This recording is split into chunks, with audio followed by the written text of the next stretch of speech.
So if you just got yourself a brand new X4, you might have a few questions if this is the first time you're using a 360 camera, like what's the best settings for the different scenarios, how do I export the videos, and why do my videos look so much worse than a lot of other people exporting and using the exact same camera. And these are the questions I get asked all the time when I publish videos of the X4. So in today's video, I want to share everything you need to know to get the absolute best image quality out of the X4. But if you don't have the time to watch this short video right now, you can also grab my X4 cheat sheets in the description below. So let's start with the settings. When it comes to shooting 360 videos, there's no right or wrong answer to what settings you should and shouldn't use. So if you want to use auto settings, for example, you'll be able to capture the best possible image quality as well as if you were using manual settings.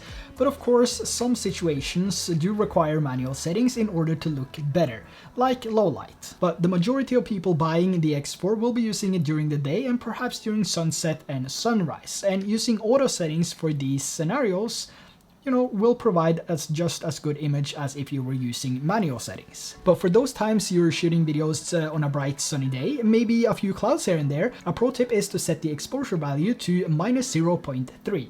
This will help on the exposure in the highlights and prevent clouds, for example, to be overexposed. Out of the box with auto settings, the exposure is already too high, which results in blown out highlights, which is typically seen in clouds on a bright sunny day. And sometimes I even go down to -0.7 on the exposure value just to get the optimal image. You also need to set the bitrate to high to take the full advantage over the 200 megabits per second that the X4 is capable of. And when it comes to sharpness, you also want to use medium sharpening if you don't want to do any post-production editing, or if you simply don't know how to tweak the image in post later by applying some manual sharpness. But if you want the cert, then you should use a low sharpness and add the sharpness in post yourself, which is always better than the internal sharpening coming from these cameras. It sure takes some time to practice, but once you have it, you can always make a preset of that sharpening adjustment. But 99% of the time, medium sharpness will be just as good if you're just starting out, or if you just want to upload some videos directly to social media rather than spending the extra time in post. So now that you've been out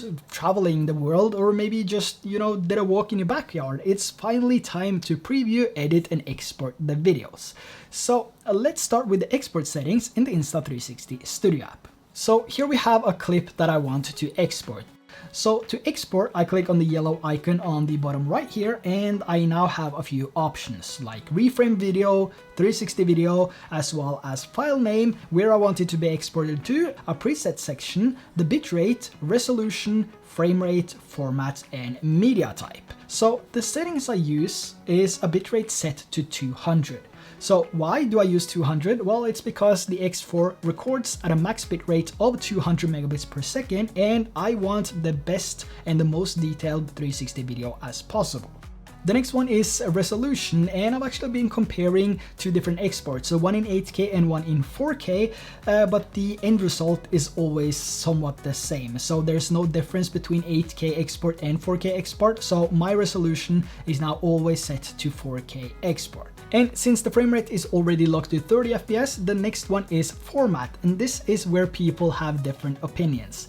Some say that ProRes is the best format, even Insta360 states this themselves, but for what you're uploading to YouTube, TikTok or Instagram, ProRes is just a waste of storage and there's no point exporting your videos in ProRes. You will only get larger file sizes and your computer might not even handle it well, and it will just add to the frustration when you edit your videos later. So that leaves us with two options, H.264 and H.265. I've used both formats for a very long time now, and there's no differences in quality, though the file sizes is slightly smaller on the H.265. But as we change over from H.264 to H.265, we also see that we have an option now called Dolby Vision, also known as HDR, and Rec 2020 HLG, versus the H.264, which is only Rec 709. So in other words, you don't have to shoot your videos in HDR to export your videos in HDR. It's already built into the camera for you, so you can decide later. However, there is a few things you need to know when it comes to exporting your videos in HDR versus Rec 709, and that is that the HDR videos will be slightly darker, have more contrast, and it will also remove more grain in your footage, and it will also give you brighter highlights while still keeping a correct exposure. But you can of course do the additional corrections like boosting the midtones, desaturate the colors, and lift the shadows later. And for low light videos, for example, this makes a slight difference. Even though the X4 wasn't really made for low light shooting, if you export your videos in HDR, it will look slightly better than if you were exporting without HDR. So when I export my videos, I always use H.265 either with or without the Dolby Vision. Most of the time I'm actually exporting the videos without, and then I add my Signature LUTs, which makes the videos look amazing. And when it comes to the mobile export, I always export videos using Dolby Vision, so the opposite of what I'm doing in the studio. This is because the videos that I export on my phone is usually videos that I upload to Instagram or TikTok, which also means that I don't want or don't need to do any color correction, grading, or do any visual adjustments to the footage. The settings that I use here is 4K. Then I have 30 FPS and the highest bitrate, and I also enable Dolby Vision. And if you're curious to see how the footage actually looks after the export, you can also check out the videos I published on TikTok, and of course hit that follow button, which would be really appreciated.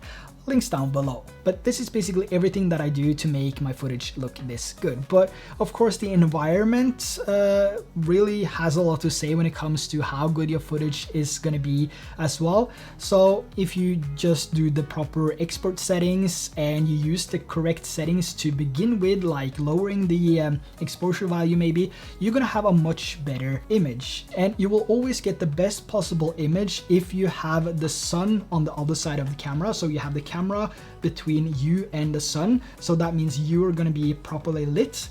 That will give you the absolute best image quality from this, because it has such a small sensor compared to other cameras. And if you can do that, it means that enough light will reflect off your body into the lens and provide this amazing quality. And if you want to spice up your image and make it look even better, or maybe you need that extra help to get you going when you're out traveling, make sure to check out my Signature LUTs and my X4 cheat sheets down below, which will help you to achieve a much better image in less time. So down in the description below. So if you have any other questions related to the X4, let me know in the comments below. And I think that's everything for today's video. A short one, basically how I export my videos. If you found it helpful, make sure to drop a like so this video can reach more people needing that extra help as well. And if you want to see more videos on the X4, make sure to hit that subscribe button. So until next time, take care. Bye bye.